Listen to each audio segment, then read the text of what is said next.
ഇരുതലമൂരി red sand bower ഒരു സംരക്ഷിത ജീവിയാണ്. വന്യജീവി സംരക്ഷണ നിയമപ്രകാരം ഷെഡ്യൂൾ 1-ൽ ഉൾപ്പെടുത്തിയിട്ടുള്ളതിനാൽ ഇവയെ പിടികൂടുന്നതും വിൽക്കുന്നതും കൊല്ലുന്നതും കൈവശം വയ്ക്കുന്നതും കടുത്ത ശിക്ഷ ലഭിക്കാവുന്ന കുറ്റമാണ്. ഇത്തരം പ്രവൃത്തികളിൽ ഏർപ്പെടുന്നവർക്ക് പിഴയും തടവും ലഭിക്കാം.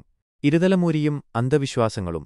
ഇരുതലമൂരിക്ക് അത്ഭുതസിദ്ധികളുണ്ടെന്നത് വെറും അന്ധവിശ്വാസം മാത്രമാണ്. നിർഭാഗ്യവശാൽ ഈ തെറ്റിദ്ധാരണ മുതലെടുത്ത് വലിയ തുകയ്ക്ക് ഇവയെ വിൽക്കാൻ ശ്രമിക്കുന്ന സംഘങ്ങൾ കേരളത്തിൽ സജീവമാണ്. സാമ്പത്തിക അഭിവൃദ്ധി, രോഗശാന്തി, ലൈംഗികശേഷി വർദ്ധിപ്പിക്കൽ തുടങ്ങിയ വ്യാജ വാഗ്ദാനങ്ങൾ നൽകിയാണ് പലപ്പോഴും തട്ടിപ്പുകാർ ഇരുതലമൂരിയെ വിൽക്കുന്നത്. വാസ്തവത്തിൽ ഇരുതലമൂരിക്ക് യാതൊരുവിധ അത്ഭുതസിദ്ധികളുമില്ല.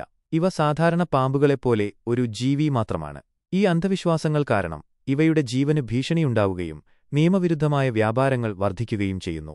അതിനാൽ ഇരുതലമൂരിയെ സംരക്ഷിക്കേണ്ടത് നമ്മുടെ കടമയാണ്. ഇത്തരം ജീവികളെക്കുറിച്ച് തെറ്റായ വിവരങ്ങൾ പ്രചരിപ്പിക്കുന്നത് ഒഴിവാക്കുകയും അന്ധവിശ്വാസങ്ങളെ പ്രോത്സാഹിപ്പിക്കാതിരിക്കുകയും ചെയ്യേണ്ടത് അത്യാവശ്യമാണ്.